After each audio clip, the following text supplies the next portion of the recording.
So that leads me to actually talk about the stages in sports nutrition, because if I want you to remember one thing, and one thing for my lecture is the word timing. The timing when you eat gonna make the difference. So when we're talking about sports nutrition, we're talking about 4 different stages. We're talking about the first one. What should we eat before the exercise in order to fill the glycogen store, in order to have a great exercise? During the exercise, and the question is, should we eat? Which kind of exercise demand more energy? What about sport drinks, gels, other sweets that they're selling us in a disguise of sport thing? So I'm going to approach everything. Post-exercise, the metabolic window, what should you eat in order to recover the best? And the long recovery. Because if you are doing intense exercise, especially if you're doing endurance exercise for many hours, one meal after the exercise would not be enough. You need to know how to eat at the rest of the day, and sometimes even the next day demands more attention. So let's start going one step at a time. The first stage before the exercise.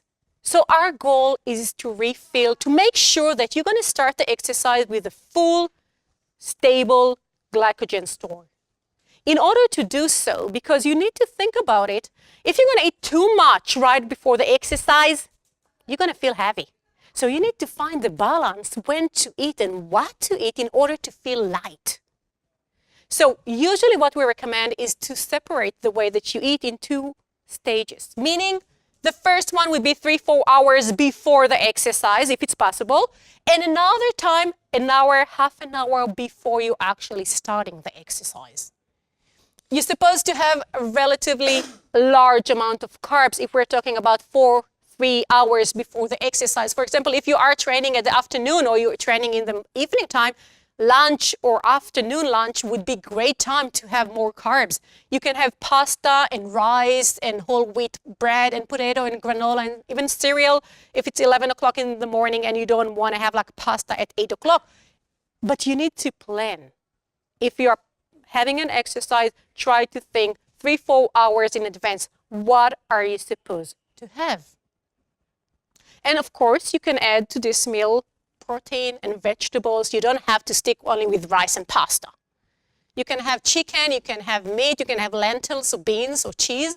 You can have vegetables cooked or raw or salad or whatever, but focus on the carbs. Even if you're on a diet, 3-4 hours before the exercise, it's not the time for a green leaf.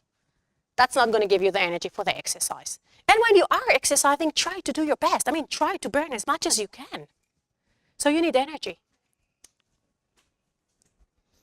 So what should you do if you're not lucky enough to have an evening exercise? What are you supposed to do if you're having a morning exercise and you're getting up before dawn because now the sun is really rising so late and you need to get out? So if you are doing a morning exercise, you cannot have a meal like 3-4 hours in advance. And having a big breakfast at 5 o'clock in the morning before going for a run, that's not my cup of tea. I don't know about you, but that's not my choice.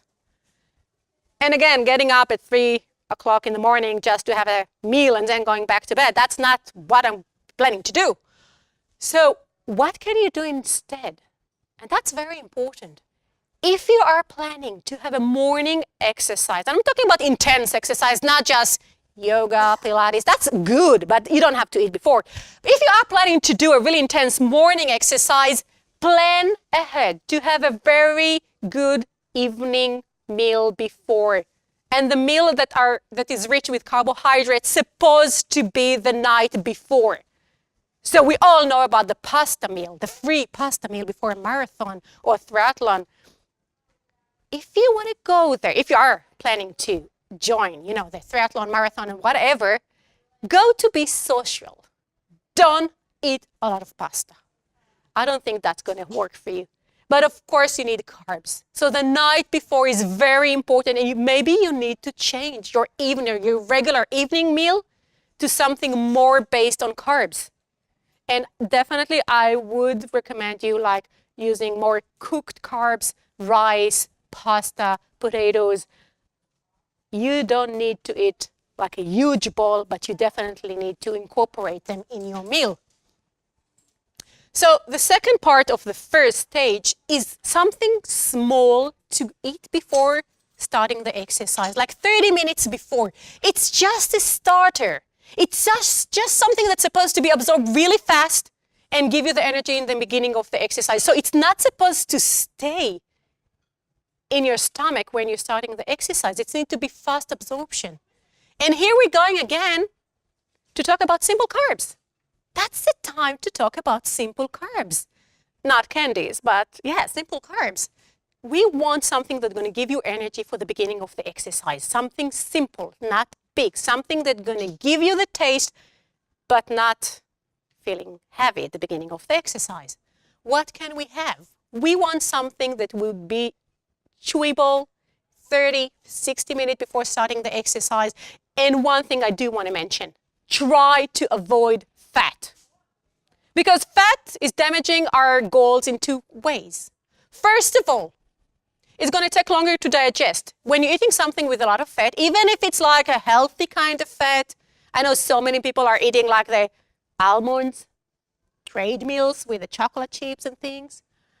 So they would be really nice, but not before the exercise, because that's going to make them stay longer in your stomach. And another thing that we're trying to avoid, when you're eating a lot of fat, you are just stopping, you are blocking the ability of the body to secretion growth hormone. And that's something you want to have during the time of the exercise. So try to choose something based on simple carbs, but no a lot of fat. So I don't know if you notice, because if you are looking at those energy bars, they're so different from one another. One of them going to have like 5 grams of fat, but the other one going to have around 20. So you need to check what you're eating, because it's maybe not suitable for you. So what can you eat? So we're talking about right before the exercise. It's between 60 to 30 minutes before. So you can, for example, have a slice of bread. It can be white bread. You can hide it back in the fridge if you don't want your kids to see the white bread, okay? But you can definitely have like a slice of white bread before starting the exercise with honey, with jam. If you prefer peanut butter, a small amount, that's fine too. An energy bar, again, as I said, could be, but please check the label, make sure it's low fat. A handful of cereal. You don't need the milk, just, grab. Especially if you're planning to drive somewhere, just have a handful of cereal, put it in a Ziploc, and just drive to the place that you start the exercise. You can have dry fruit, dates, figs, cranberries, handful of cranberries, I would say, not 2 or 3. Crackers, again, low-fat crackers, not the one with the fibers, a healthy thing, okay? Simple crackers. Fruits, banana, apples. So simple, so tasty. Just choose what is working for you.